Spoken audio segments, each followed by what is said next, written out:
Good afternoon. Welcome to our friend, patron, Jade, and Nexus members of the Asian Art Museum. I'm Danielle Hobart. I'm the Director of Membership at the museum. And welcome also to our audience at home joining us from Zoom. Thank you for tuning in today. To all of you, we're here to attend today's discussion of Color Trip, Yoshida Hodaka's modern prints with Dr. Yuki Morishima and our special guest, Ayomi Yoshida. Some of you have already seen Color Trip this morning during member preview, and I encourage you all to see these surreal, mythical, and abstract prints for yourselves after this talk or later while they're on view. The galleries will be open until 5 p.m. this evening. Then take advantage of your family, friend member benefits and bring folks back during their holiday visits. It's a great time to spend at the museum with your family and friends. We have so much on view right now. And I also hope to see you all on December 31st at our annual bell ringing. It's the 37th annual Japanese bell ringing ceremony, and it's back in person this year for the first time in, I think, 3 years. I want to take a moment to thank you all. Your support of the museum helps us engage with a global audience with the full richness and complexity of Asian and Asian American experiences, histories, and traditions.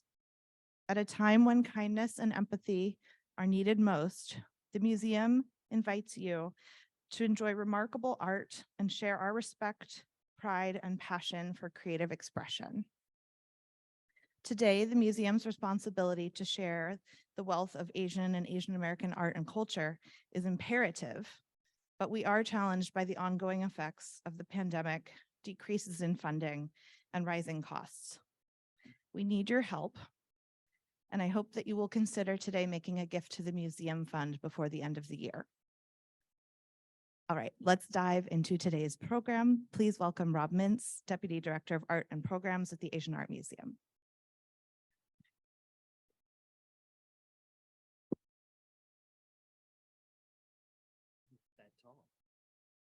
Thank you. So thanks, Danielle. Let me get this so it's pointed in a direction that's going to work for me so you can hear me. Just a second. Well, that's just precarious. This way. That's better. Okay. Sorry about that little housekeeping bit. You heard Danielle's plea. Let me just reinforce it with, first of all, thanks for being members. Thanks for being part of the museum family. Some of you for a very long time. As I was talking with some of our staff just before starting today, I realized I need to lean on my mother to become a member of this museum. She doesn't live anywhere near here and will never visit California again in her lifetime. But membership is really important and supporting the museum is really important. And I have not leaned on her for several years. So it's time to lean because it allows us to do fabulous things like what you're here to see today. My responsibility here is to introduce to you Dr. Yuki Morishima. She's our Associate Curator for Japanese Art here at the Asian Art Museum. She's been with us much longer than I've been with us. And so, I look to Yuki with a deep sense of respect for the incredible work she does. And today I was walking through the show, which is directly below us, and I was looking at these spectacular prints, and I was finding myself thinking, this is one of the most beautiful exhibitions of art that I've seen in the 6.5 years I've worked here at the museum. It is just captivating. I love prints. I have loved prints for all of my life working in the arts. And with this exhibition, one gets to really see a printmaker at all points of his life, developing, evolving, exploring, and experimenting. And by the time we get to his later prints, they are just stunning and really remarkable works of art. And that's what the Art Museum is supposed to do. Give you the opportunity to engage with, to experience truly remarkable works of art. These works of art, of course, you will learn, come to us through a long process, and I'll be back in a few minutes to introduce somebody who's part of that process. But for now, put your hands together and welcome to the stage, Yuki Morishima.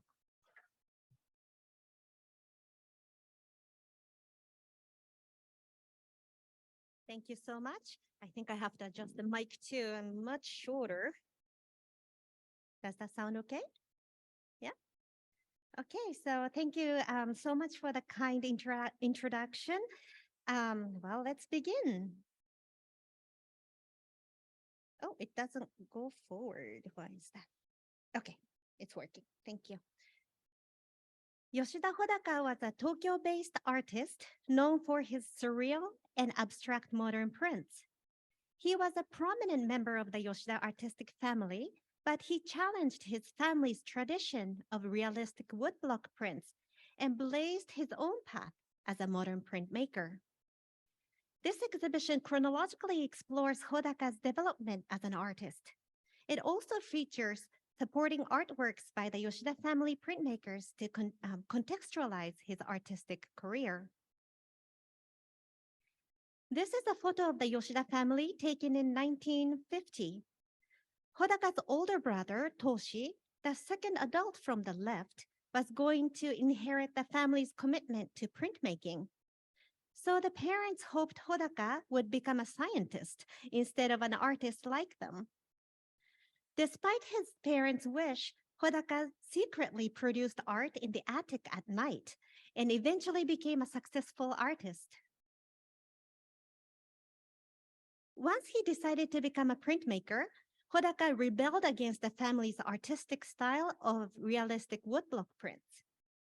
I think you can tell the style difference between Hodaka's print on the left and the two prints on the right by his father and brother. Hodaka employed collage and photo etching techniques to establish his own innovative style. He transformed Japanese traditional printmaking and paved the way for the next generation of printmakers. This exhibition is divided into 3 sections. The first section, titled The Past Lives in the Present, introduces Hodaka's early prints from the 1950s to the early 60s that were inspired by abstraction and pre-Columbian art. This print titled People is the earliest work by Hodaka in this exhibition. The works from this early period were all woodblock prints in the sosaku hanga, or creative print mode. Unlike traditional Japanese woodblock prints, the sosaku hanga philosophy required that the artist perform all steps of producing a print himself. So that means Hodaka created the design, carved the wood blocks, and carried out the printing. This approach is very different from that of his father, who established the Yoshida Print Studio by hiring professional carvers and printers.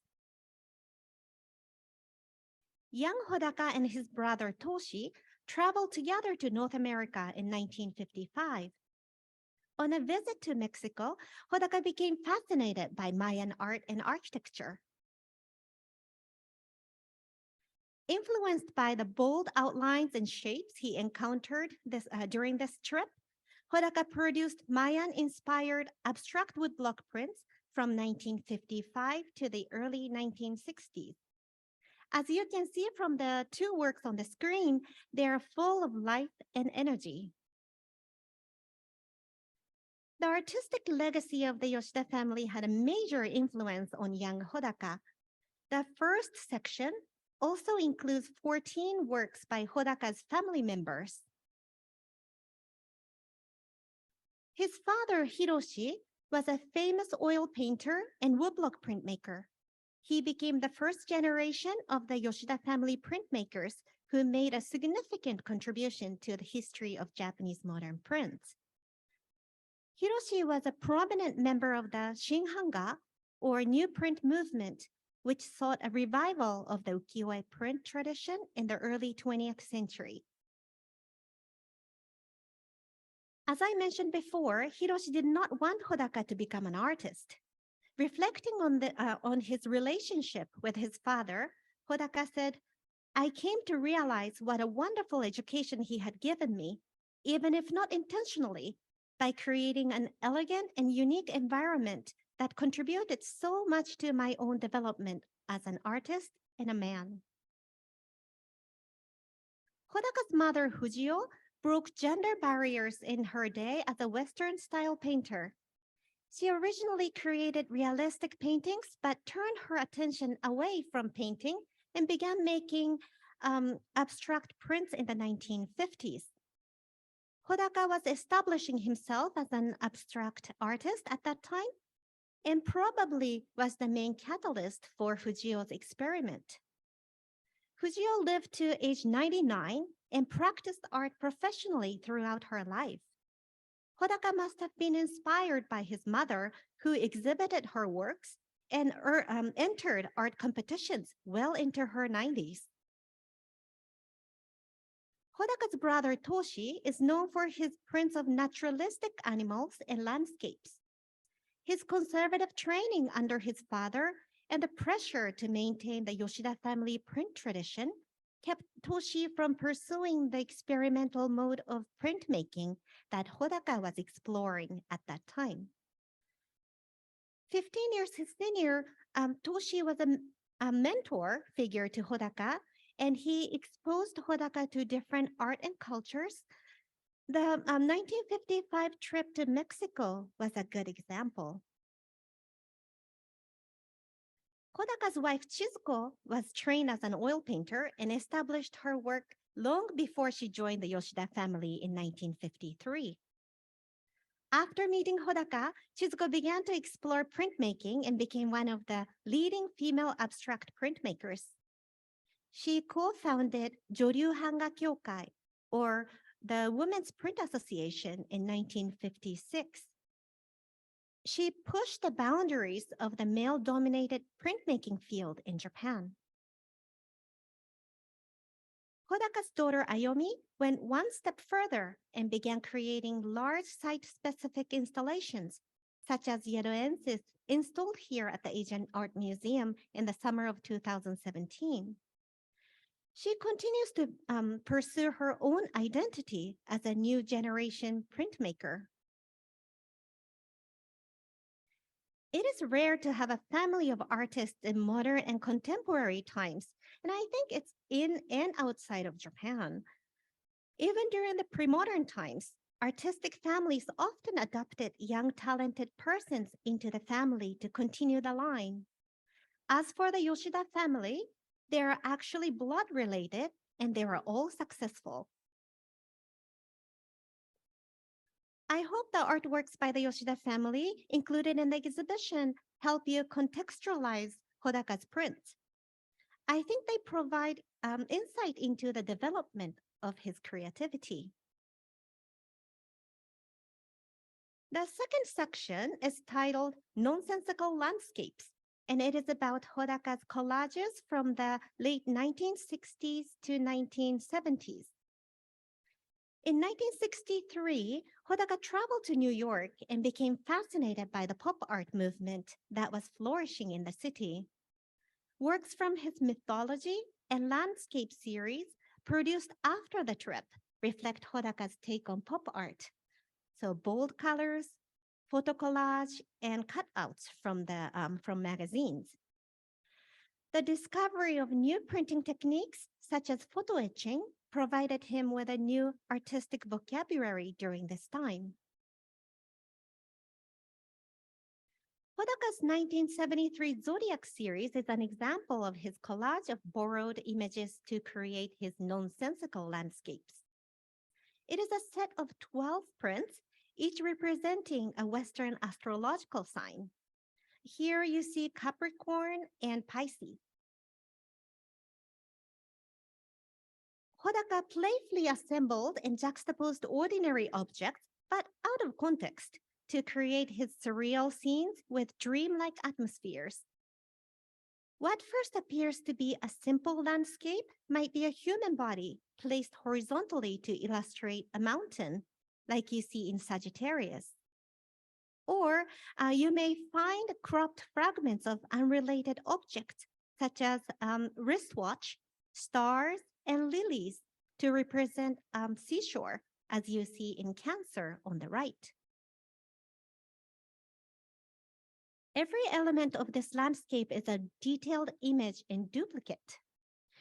These pairs suggest the zodiac sign depicted here which is Gemini. In this print, Hodaka not only cut pictures out of magazines, but also incorporated his own photographs that had some personal significance for him. Hodaka incorporated two sets of identical group photographs he took with his students at an amusement park. Double portraits of the artist, colored in light green, are also hiding in the bush near the images of twin roosters. In Virgo, Hodaka placed a small portrait of Ayomi in her middle school uniform next to an oversized wristwatch in the seascape. Hodaka expressed the mysterious eternal theme of astrology through collage of everyday ephemeral images. Every time I look at these images, I find something new and exciting hiding in the landscape. Feeling the limitation of woodblock prints, Hodaka explored different printmaking techniques during this time. For these prints, Hodaka employed a photo-etched zinc plate to print his key image, and then used multiple woodblocks to add colors to the print. By combining modern and traditional printmaking techniques, Hodaka opened up a new frontier in Japanese printmaking that was completely original to him. The third and last section is titled My Collection. It includes Hodaka's later works from the 1980s and 1990s. Throughout his career, Hodaka visited more than 45 countries and took numerous photographs during his trips. Hodaka created My Collection series, where he made prints based on his travel photographs that he took since the 1960s. Instead of drawing inspiration from famous tourist sites around the world, Hodaka was inspired by ordinary objects such as fire hydrants, old buildings, and crumbling walls. He documented them with great enthusiasm and captured their beauty. I will show you some examples of how Hodaka's travel photographs were used as inspiration for his prints. On the left, you see an original photograph taken in Xi'an, China by Hodaka. On the right is his print based on the photo.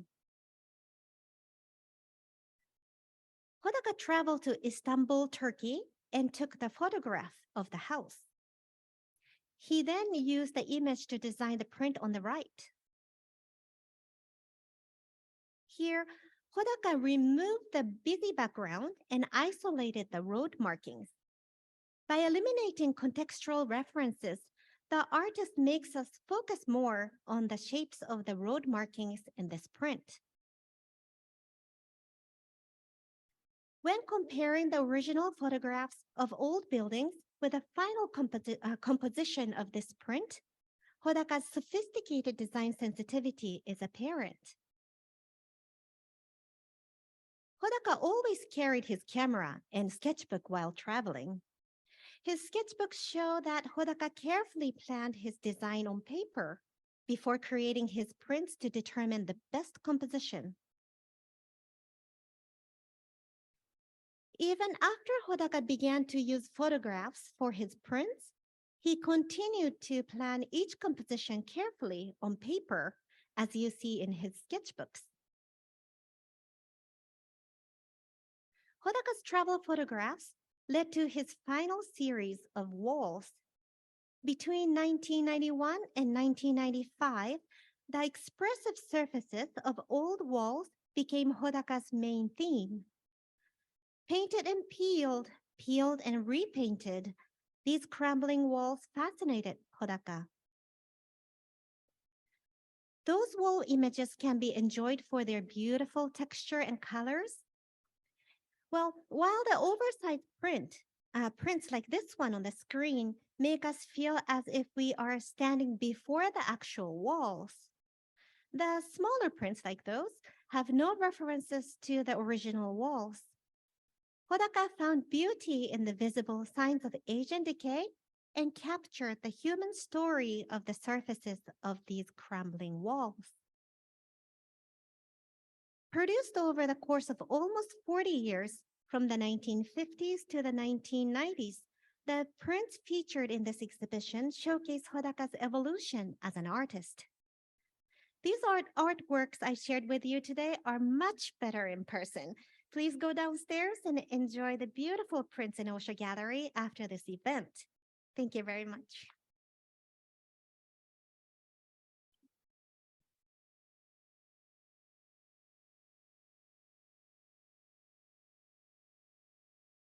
That was great. Thanks, Yuki. Now, Yuki is going to be joined in our program with the fourth generation of the Yoshida family, Yoshida Ayomi-san. And we're going to have simultaneous translation of Ayomi's commentary. It's all planned out really carefully by Etsuko Kobata, our longtime docent and dedicated friend of the museum. So let's welcome Ayomi to the stage. I did want to say, remember how I talked about family being important at the beginning? Ayomi was instrumental in bringing her family's work into the collection of the Asian Art Museum. And it was through Ayomi's kindness, generosity, and hard work that the collection that you see downstairs came to be a part of who we are today. And I just want to say, Ayomi, as you come to the stage, thank you for all you have done for us, and welcome.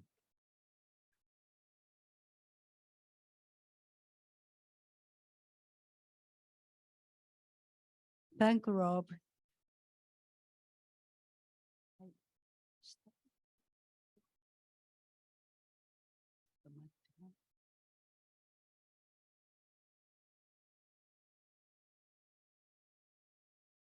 Before starting, I want to thank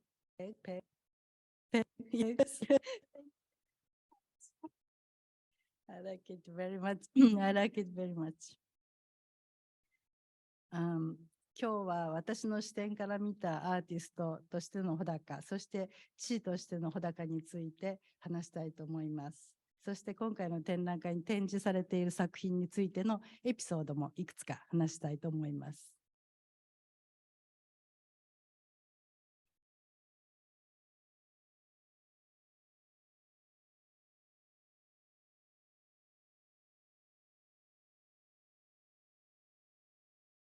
Thank you. Thank you. Today, I would like to talk about Yoshida Hodaka as an artist and as my father found from my own perspective. I will also share with you some personal episodes related to the works you will find in the new exhibition. 私は子供の頃から父に何か絵を描いてごらん、一緒に絵を描いてみようか、そしてアーティストになるのもいいよとアーティストになるように誘う言葉を一度もかけられたことがありませんでした。それどころかアーティストという職業があるっていうことさえも知らないまま18歳になりました。So growing up, I was never encouraged by my father to become an artist. He never prodded me with comments like, why don't you draw something? Shall we draw together? Or an artist is a cool job. When I was 18, I didn't even know that being an artist could be a profession. その後、両親、そして祖父母、おじ、全員がアーティストだっていうことを知りまして、大変驚きました。超放任主義だった父Hodakaは、何も私に強要したことはありません。親が決めるのではなくて子供が選ぶという彼独自の教育方針があり、私がすべてに対して、考えて、それで、行ってきました。まして自宅に両親の版画のアトリエがあるっていうことも知らずに、大学を卒業するまでアーティストになると考えたこともありませんでした。So imagine my surprise when I later learned that not only my parents, but also my grandparents and uncle were all artists. My father was a very liberal parent. He believed that children should choose their own path, not the parent, and I was never forced to do anything. Although my parents made their prints in their home studio, I did not become interested in printmaking, nor think of becoming an artist myself until after college. 私が父と一緒に海外旅行に行ったのはメキシコ2度、コスタリカ、ハワイ、バリ島の計5回です。最初の旅行は私が18歳の時に行ったメキシコ旅行でした。それが私にとっての海外旅行の初めての旅行です。So my father and I traveled overseas together 5 times, 2 times to Mexico, once each to Costa Rica, Hawaii, and Bali. Our first trip to Mexico was when I was 18, and that was my first trip abroad. 旅先での父は非常に好奇心が強く、人並み外れた行動力でした。家では仕事が終わったら、ソフトのご飯で鍋で感じも何でもこのテレビを見るように定位置、少しの仕方がダメだなと思ったので、人が変わったような姿に私は驚きました。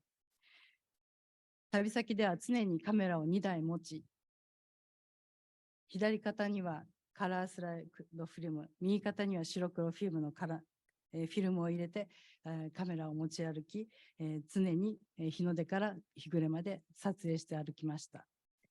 So when traveling, Hodaka was extremely curious and active. This amazed me since I only knew my father to lie around watching TV on the sofa after work. He would travel with 2 cameras on his shoulders, one for color slides on his left and another for black and white negatives on his right. 父は観光名所や自然風景には全く興味がなく、大都市よりも小さな村や町を旅して歩きました。日の出から日が暮れるまで歩き続け、町の外れの最後の角まで行って、その先に何にもないことを見届けないと気が済まないほど歩き回っていました。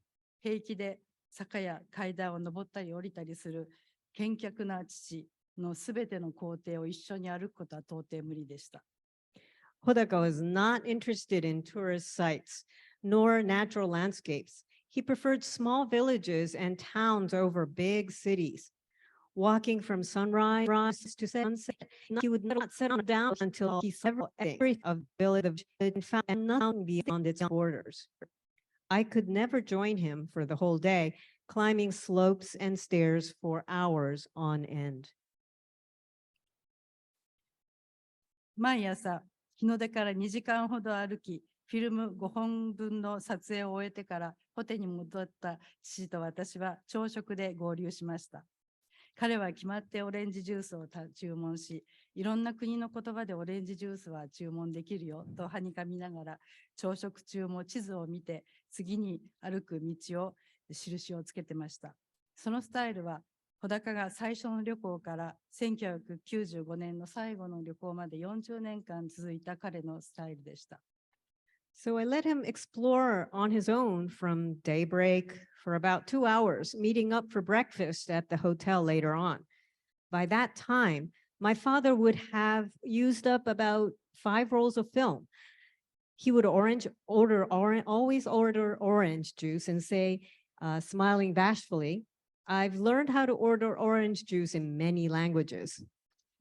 This was Hodaka-style travel, one that would not change for 40 years, from his very first trip to his last one in 1995. 穂高は版画家、そして画家である祖父の博から科学者になることを強要され、東京大学理工学部に入学しました。彼は特に生物学の実験に心酔し、顕微鏡で見るミクロの世界に陶酔しました。その頃戦争が激化して持病の喘息が出たために一時休学しました。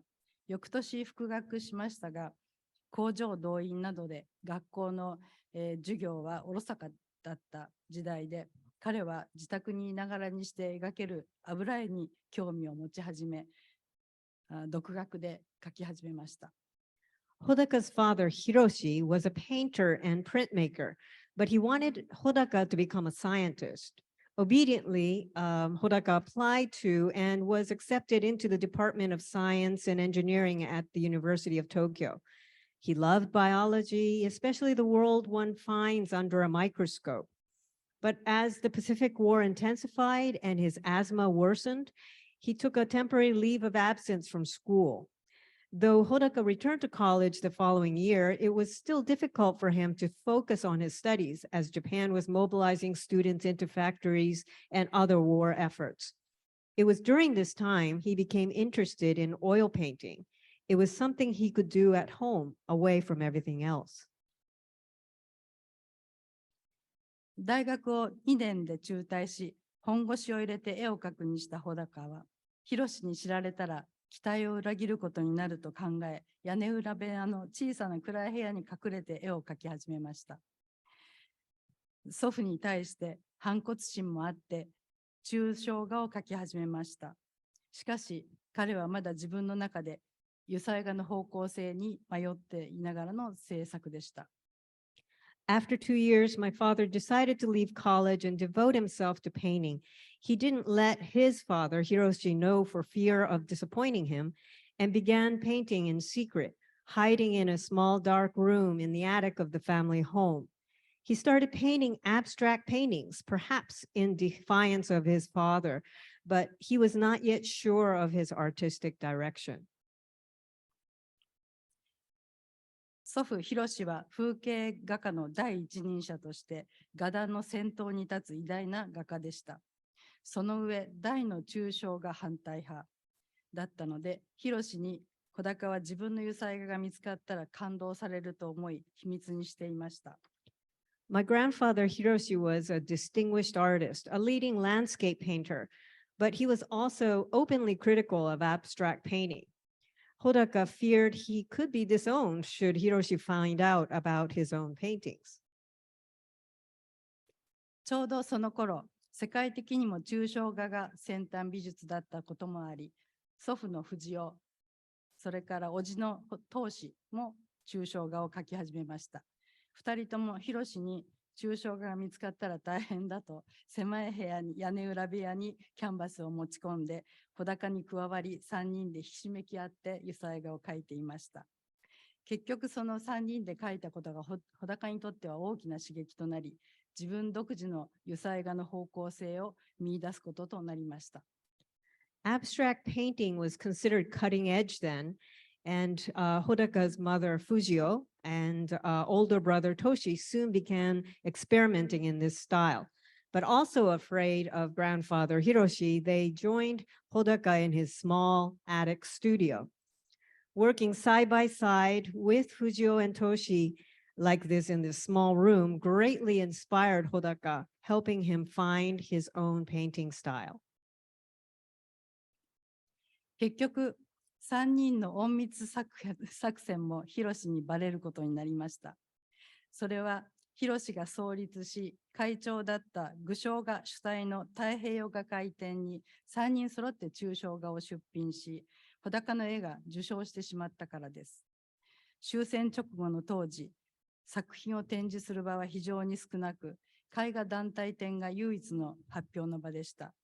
また、具象画を主体を貫くか、それとも抽象画を受け入れるか、大きく意見が分かれる時代でもありました。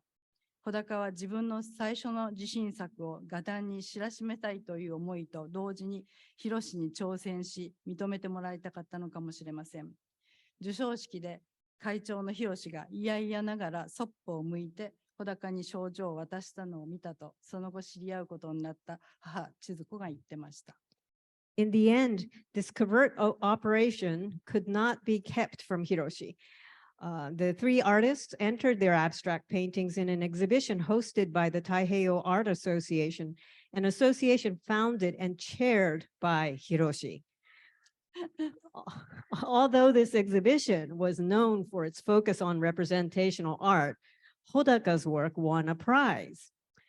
Right after the war, there were very few venues for exhibiting art. Painting associations provided the only exhibiting opportunities for artists, but there was much debate whether they should accept only representational art or include abstract art as well. Perhaps Hodaka wanted to show his paintings not only to the world, but also to Hiroshi, who he hoped would acknowledge his work. My mother, Chizuko, who had yet to meet Hodaka then, later told me that Hiroshi, as chairman of the association, had to hand the certificate to Hodaka at the award ceremony. He did so quite reluctantly without looking at his son in the eye. 千鶴子はすでに画壇で注目される20代半ばの新鋭画家でした。1950年、まだ女性画家がとても少ない時代だったです。千鶴子は太平洋画会展に出品し、抽象画、油彩画、バス絵が受賞したために大きな話題となり注目を浴びました。In 1950, female painters were still rare.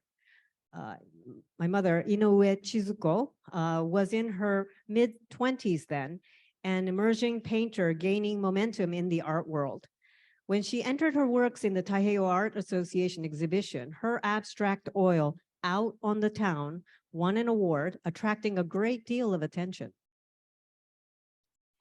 この年の春、会長広志が急逝し、会の存続と理念をめぐって会員が分裂し、混乱していた時期でもありました。新進気鋭の千鶴子の作品に純真かつ非常に強い情熱を感じ、声をかけてきたのが会の改革革新を目指す藤尾当志穂高でした。その半年後、反対勢力によって藤尾と当志は太平洋画会から除名処分を受けました。同時に2人は脱退しました。そして穂高もそれについて退会しました。That spring, Hiroshi had suddenly passed away. With its founder and chairman lost, the Taiheiyo Art Association became divided and confused over its philosophy and purpose. Fujio, Toshi, and Hodaka, aiming to reform and innovate the association, approached Chizuko, recognizing a sort of pure and powerful passion in her work. Shortly thereafter, Fujio and Toshi received notices of expulsion from some oppositional forces at the association and decided to resign voluntarily. Hodaka followed them. 波乱の中の出会いでしたが、アーティスト同士として意気投合した穂高と千鶴子は3年の交際期間を経て結婚しました。結婚後、2人は同じアトリエで油彩画制作を続けるのと同時に、新しい技法のコラグラフィーにも挑戦しました。Despite this turbulent encounter, Hodaka and Chizuko hit it off as artists and as a couple. After dating for 3 years, they married and continued to paint oils, sharing an art studio. They also began experimenting with a new type of printing technique called calligraphy. 床に板や紙の切り抜き、型紙、絵の具を彫刻と縦横無尽に広げて、情熱のままに体から湧き出るイメージを形に作り上げていく千鶴子の直感的なスタイルに穂高は完全に圧倒されました。Hodaka was completely overwhelmed by how intuitively Chizuko created her art. She would spread her cutouts of wood and paper all over the floor alongside her paints, rollers, and chisels. She would then proceed to passionately capture the images that flowed from her body. 千鶴子は自分の絵画スタイルをすでに確立しており、頭の中に響く音楽やリズム、そして色や形、作品に反映させていったのです。元来頭脳的に計画的に黙々と制作を進める穂高とは全く正反対で、穂高にとってそれは大きな刺激となりました。Chizuko had already established a painting style that reflected the rhythm, colors, and shapes of music that resonated in her head. Her style was a revelation for Hodaka, who was used to working in a more quiet, intellectual, and systematic manner. コラグラフという大きな新しい技術で制作したことが、穂高にとっては大きな挑戦となり、千鶴子の影響もあって制作するに対する情熱がみなぎった時期でもありました。Calligraphy posed an exciting new challenge for Hodaka. Inspired also by Chizuko, this was a period of passionate productivity. 裸が好きな色、赤、朱色をふんだんに使い、自分をも奮い立たせるような作品を多く制作しました。Hodaka created many powerful works during this time that made generous use of his two favorite colors, red and vermilion.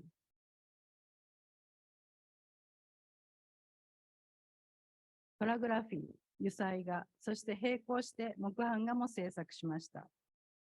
油絵の具の匂いと乾くのが遅くてなかなか次に進めないというもどかしさが嫌になり、自然と木版画制作に力が向いていきました。He also made woodblock prints alongside calligraphy and oil painting, a medium he gradually came to prefer. He became frustrated with the time it took oil paints to dry, and he didn't like the smell of the oil paints. 小高の初期の版画作品は、日本の仏像や庭園など、京都奈良の寺院を題材にしていました。直線やカーブ、それをシャープに表現できる木版画が合っていたと父は言っていました。Hodaka's early prints often featured Japanese Buddhist sculptures and gardens from temples in Kyoto and Nara. He would tell me that woodblock prints helped him create sharp expressions of straight lines and curves. 仏像や庭園、伝統的な古美術の中に洗練された日本独自の様式美を見出した小高は、自分の版画にもその様式美を反映させました。Seeing a unique and sophisticated stylistic beauty in traditional Japanese art, such as Buddhist statues and gardens, Hodaka worked to reflect this beauty in his own prints. 私が小学生の頃から夏休みの旅行は決まって京都、奈良に連れて行かれました。ディズニーランドや海水浴に一緒に行ったことは一度もなく、毎年必ずお寺や庭園巡りでした。今になって思えばそのことで価値観や審美眼が備わったのかもしれませんが、小学生の私は古いものばっかり見て何時間も歩き続けることが苦痛でした。From around the time I entered elementary school, summer vacation meant traveling to Kyoto and Nara. We never went to Disneyland or to the beach. It was always temples and gardens. Looking back on it now, it may have fostered a certain sense of value or aesthetics in me, but walking around for hours viewing old things was not the idea of fun for an elementary school student. ある晩、漬物茶漬けが有名な京都の老舗に夕食に行った時に、ついに堪忍袋が切れた私は、お茶漬けじゃなくてステーキが食べたいとダダをこねて、一人で和牛ステーキを勝ち取りました。小高を含めた家族全員が漬物茶漬けをすすりながら、羨ましそうに私のステーキを見ていたことを私は今でも思い出します。One evening, my patience ran out as we dined at a traditional restaurant in Kyoto, famous for its pickles and tea over rice. I want steak, not pickles and rice, I whined. To this day, I remember how the whole family, including Hodaka, enviously watched me enjoy my Wagyu steak dinner as they ate their pickles and tea over rice. 1955年、穂高の人生を変えたとも言えるメキシコの出会いで制作意欲が爆発しました。旅で訪れたメキシコでのマヤ・アステカ文明との出会いは衝撃でした。In 1955, Hodaka visited Mexico, a life-changing experience that would ignite in him another powerful creative energy. His encounter with the Mayan and Aztec civilizations was a true awakening. それは版画制作に影響を与えただけではなく、写真撮影にも目覚めた年となりました。That year not only inspired by his making, but also his photography. メキシコの遺跡に施されている原始彫刻の力強さと、そして愛嬌に衝撃を受け、無心に撮影を続けました。Captivated by the strength and charm of ancient Mexican temple sculptures and reliefs, Hodaka furiously took photo after photo. 帰国後の制作のテーマが大きく変化し、メキシコに影響を受けた木版画を多数制作しました。Returning to Japan, his work changed dramatically, and he produced many woodblock prints influenced by Mexico. この旅行以来、写真家だと認知されるほど、写真の仕事依頼が絶えませんでした。海外の人々の暮らしやストリートショットの写真など、雑誌カメラ毎日の表紙に使われるほど、生涯300冊ほどのカメラ雑誌美術誌に写真が掲載されました。After this trip, Hodaka came to be recognized for his camera work, receiving many requests for his photography. His photos of city streets and life abroad were featured on the cover of Kamera Mainichi magazine, and his photos were published in about 300 photography and art publications during his life. 文章力が抜群だった穂高に、旅のエッセイの依頼も殺到しました。毎日原稿を書く父の横で、まだ字も書けない小さかった私は、父の真似をして、原稿用紙のマス目一つ一つに小さな丸を字のつもりで書いていました。これが私の最初の絵画体験だったかもしれません。原稿用紙が一冊終わるまで小さい丸を書き続けた私を見て、なんて根気が強い子だろうと母は思ったそうです。A proficient writer, Hodaka was also inundated with requests for travel essays. As a toddler, I'd like to imitate my father, filling in the small squares of a Japanese manuscript paper. Since I didn't know how to write yet, I would fill the squares with small circles. This may have been my first art experience. I would add circles until all the squares were filled, making my mother exclaim, "What a tenacious child." 父はいつも原稿の締め切りに追われていました。出版社から催促の電話が鳴るたびに逃げ回ってました。母に受話器を渡されて観念して電話に出た父は、電話に向かってひたすら頭を下げて謝ってました。そんな姿を見た幼児の私は、電話ってすごい恐ろしいもんだなぁとトラウマになり、今現在でも電話が鳴ると逃げたくなります。For these articles, Hodaka was always pressed for deadlines, and he would run away every time the phone rang, likely a call from his publisher. When he finally took the phone from my mother in resignation, he would apologize, bowing his head repeatedly. As a child, I was traumatized into thinking that phone calls were a scary thing. And even today, I reflexively want to run away whenever the phone rings. 1964年頃からコラージュ作品の制作を始めました。ちょうどその頃、週刊誌平凡パンチ、プレイボーイが創刊され、戦後初の男性誌としてファッション、グラビア、自動車、時計、映画など流行と世相が詰まった雑誌は、戦争で途切れた娯楽の復活を告げた華々しい情報誌でした。これらの雑誌の創刊がコラージュ作品の誕生に大きな役割を果たしたと言えると思います。創刊号からすぐ定期購入しました。So Hodaka started making collages around 1964, around the time 2 weekly magazines, Heibon Punch and Playboy, were launched. These publications for young men heralded the return of entertainment once interrupted by the war. Their articles on fashion, girls, cars, watches, and movies reflected the trends and society of the time. Hodaka immediately subscribed to both magazines from launch, and these magazines may have played an important role in the birth of his collage works. 雑誌の中から気になる形を切り抜き、ピンセットで挟んだ紙片を画面に貼り付けるコラージュ作業は夜通し何日も続きました。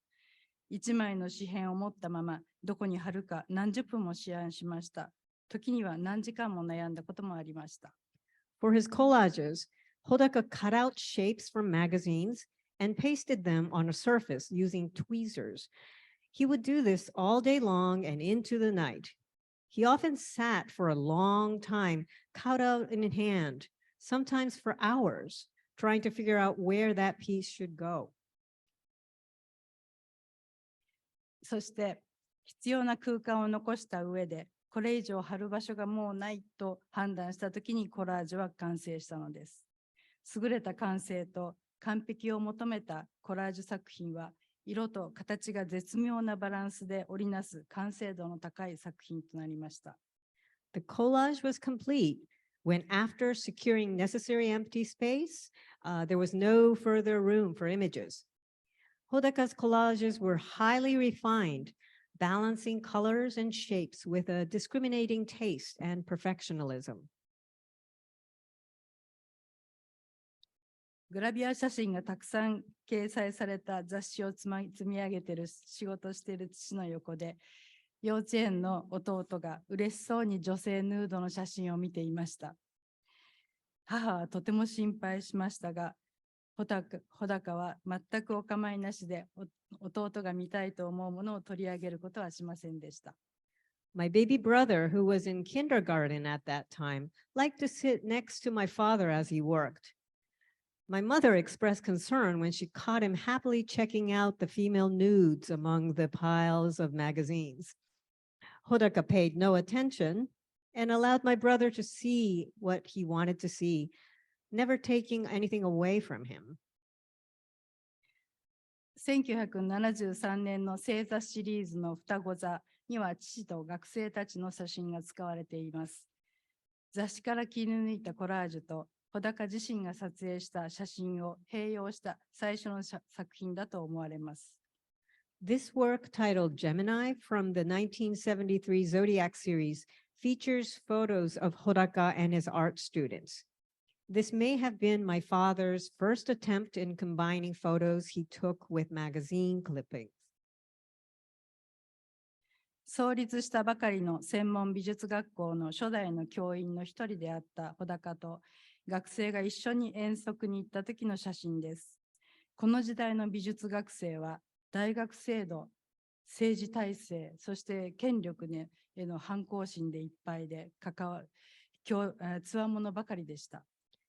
The photo was taken during an art school field trip. This was a new vocational art school, and Hodaka was one of its first instructors. Students of vocational art schools then did not believe in the traditional authority of universities and the political system. They were rebels not to be messed with.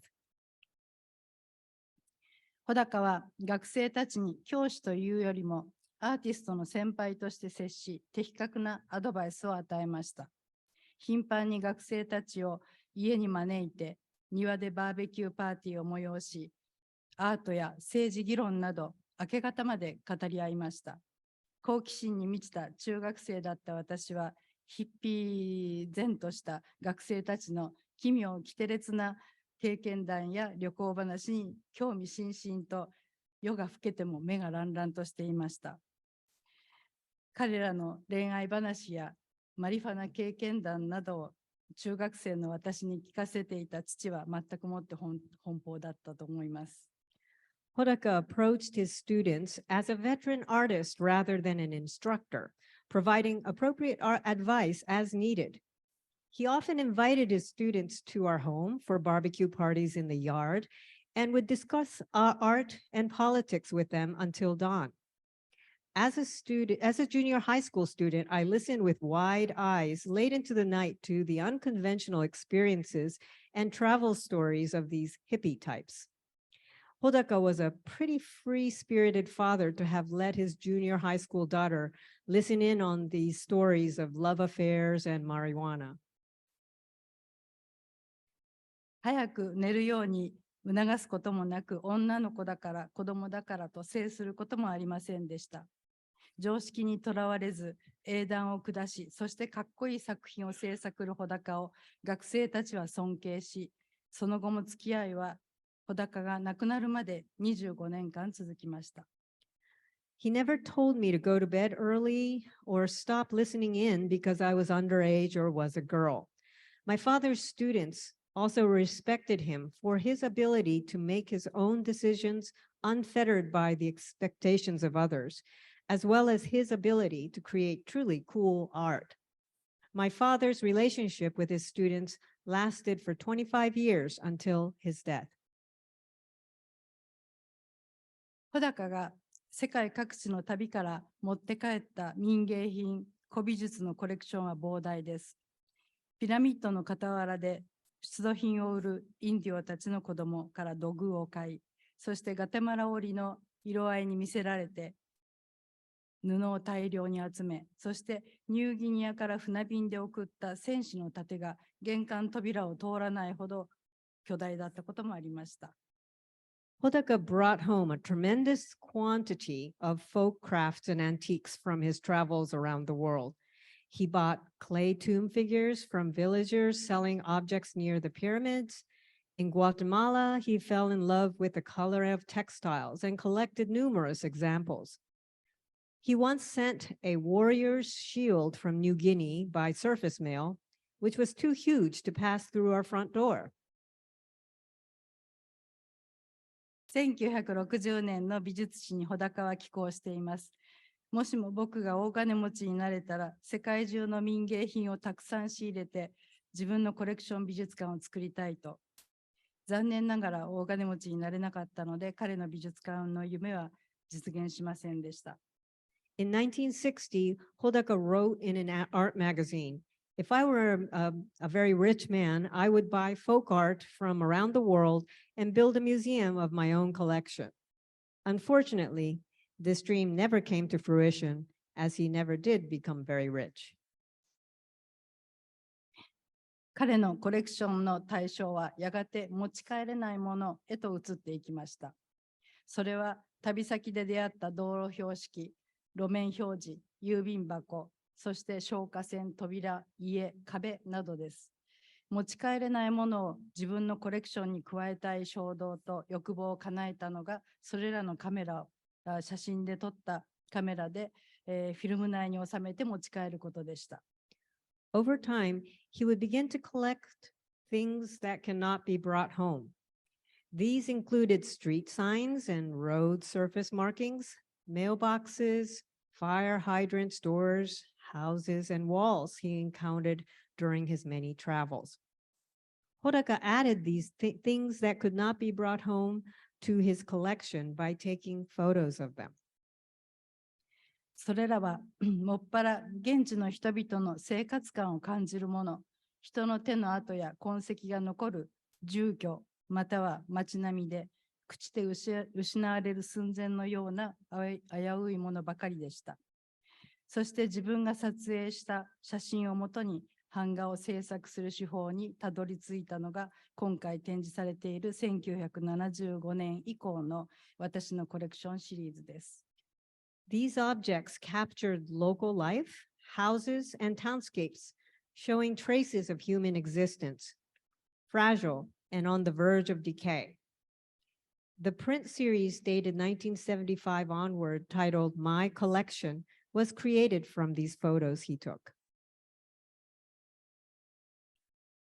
赤く塗られた鉄製の消火栓は非常に愛くるしい形で、穂高が特に愛着を持った物体でした。ニューヨークで虜になって以来、世界各地で撮り続けた消火栓をようやく作品にしました。どれも同じ型のはずの消火栓が設置されている環境によって驚くべき個性を発揮している姿にたまらない愛着を感じたといいます。My father loved this red iron fire hydrant for its sweet shape. He was drawn to it in New York, and it took him 30 years to collect and make it into a print. He said he loved the way each fire hydrant expressed surprising individuality depending on where they were installed, even though they were all of the same type. 踏切の杭や路面表示など道を行き交う人たちが見落とすようなものを主役に見立てた作品は非常にクールな画面構成ですが、穂高のものに対する情愛を感じ、私にはとても微笑ましく見えます。残念ながら消火栓も踏切の杭も老朽化のため撤去されてしまいました。Prints that feature railway crossing stakes and road surface markings, object that people tend to not care about, may seem excessively cool and rather unemotional in its composition. But they make me smile because I can feel my father's love for these everyday objects. Unfortunately, the last time I visited, both the fire hydrant and railway crossing stakes were removed due to their age. グリーンウォール H&M はメキシコのウエホツィンゴにある壁の作品です。堂々と立つ石碑のような存在感がありますが、実はもともとあった扉を埋めた扉枠の中にある小さな壁を作品にしたものです。全く人目にとどまらない崩れかけた小さな壁を宇宙的とも思える世界観に仕上げた作品となっています。Green Wall, HM, features a wall in Huejotzingo, Mexico. While it may remind us of a majestic stone monument, it is actually a small wall plastered over a door within a door frame. Taking a small, crumbling wall forgotten from the world, Hodaka created another world of cosmic scale. 階段と坂道の分岐点に立つ家の写真も世界各地で撮影しました。その一点が今回展示されているイスタンブールの家です。My father also took many photos of houses standing along hills and staircases. Here's one from Istanbul, also in the exhibit. 私のコレクションシリーズでは過去に人が存在した証やその痕跡が色濃く残るものをコレクションとして木版画に表現しています。穂高は僕が作品にすると次に行った時には撤去されてないことが多いんだ。つまり失われゆく形と色のコレクションとも言えるねと言っていました。In his My Collection series, Hodaka created woodblock prints that featured photos hinting at past human presence. He used to say, when I revisit these sites after I make my photos into prints, I would often find them gone. My collection is that of shapes and colors that is bound to be lost. この2点の版画は京都の龍安寺の土色の壁とメキシコの赤い壁です。Here we see two prints, earth-colored wall featuring a wall from Ryoanji Temple in Kyoto, and red wall featuring a wall from Mexico. 土色の壁は有名な石庭のバックにある土塀です。The earth-colored wall is based on the mud wall behind the famous Zen stone garden. 石庭の建立以来少なくとも500年以上風雪に耐えた土塀には長い歴史と時代の移り変わりが染み込んでいるようです。メキシコの赤い壁は小さい村の普通の民家の壁ですが、ペンキを塗っては剥がれ、剥がれてはまた塗る、何世代にもわたって繰り返された生活の痕跡が残る壁です。You can feel the long history and the changing times permeating the earthen walls. These walls have endured wind and snow for at least 500 years since the construction of the stone garden. The red wall of Mexico is from an ordinary private house in a small village. It was painted and repainted repeatedly, paint peeling off in between, leaving traces of life over many generations. これらの作品は120センチ ×180 センチと木版画にしてはかなりの大作です。穂高自ら原寸大の版木を1点につき8枚から10枚彫り、そして8枚から10色、すりました。紙は和紙職人に特別注文で大きなサイズの手すきの和紙を作ってもらいました。木版画の長い歴史の中でもこれほどの特大のサイズの木版画は非常に少ない前例がないため、材料調達、技術、体力ともに限界に近い制作工程を経て完成しました。世界を旅した中でも生涯忘れることがなかったメキシコと龍安寺の壁を特大版画として残した穂高の強い気概を感じます。These works are 47.5 inches in height, 71 3/4 inches in width, quite large for a woodblock print. Hodaka carved 8 to 10 woodblocks of this size for each work, which allowed him to use 8 to 10 colors. He special ordered large handmade washi paper from a Japanese paper maker. Even in the long history of woodblock printing, there were almost no precedents for such an oversized woodblock print, and it took an extreme effort in material procurement, technology, and physical strength to complete this work. My father never forgot the walls of Mexico and of Ryoanji Temple, despite his extensive travels around the world. In these two oversized prints, we see Hodaka's artistic resolution. この2点は亡くなる前年に訪れた中国雲南省昆明村の古民家の壁の作品です。そして穂高が制作した最後の作品です。穂高は朱色が好きだとよく言っていました。特に50年代、60年代の作品には惜しみなく強烈な朱色や赤を使用し、見る者を圧倒します。穂高にとっての朱色は生命感を表現する色であり、また自身をも奮い立たせる色でした。作家として、あるいは穂高個人の存在と生きた証を朱色に託し、絵に残してきました。これら2点の朱色の壁も穂高の言う失われゆく形と色のコレクションの一部ですが、同時に失われてはならない、残さなければいけない形と色という強いメッセージが込められたのかもしれません。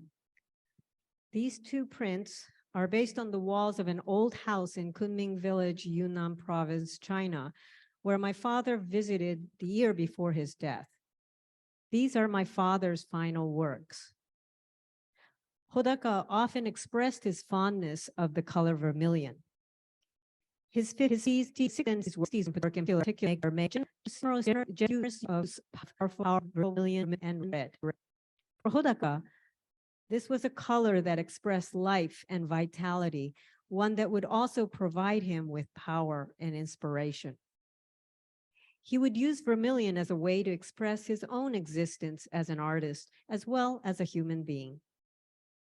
While these two vermilion walls are a part of Hodaka's collection of shapes and colors that could be lost, I think he may also have wanted them to express shapes and colors that must never be lost, those that must be preserved. Thank you. Thank you.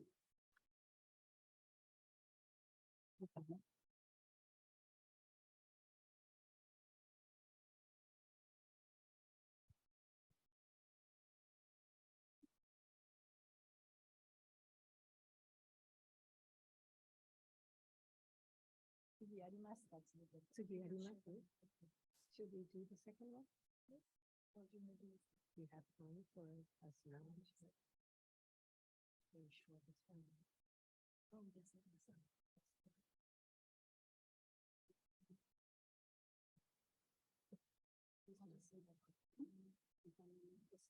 Okay, now before we do a short Q&A, Ayomi has another wonderful presentation. Oh, no, or does she want to do it? Oh, okay, we're going to do a Q&A. Okay. So any comments or questions? And I think we have a mic going around. What is your favorite color? 好きな色は何でしょうか？なんか時代によって変わってきました。その時の時代によって変わってきました。赤が好きだった時もありますし、ブルーが好きな時もありますし、でも例えば洋服の色だったり作品の色っていうのは全く別に考えています。It's changed over time. And sometimes I really loved red, vermilion, as well as blue, and it changes. But, the color I like for my clothes or something that I would own is different from the color I love for my art. I didn't really have a question. I just wanted to say thank you very, very much for sharing not only your family life, but the small details that give a texture to the history of your father and his contribution to art. Thank you.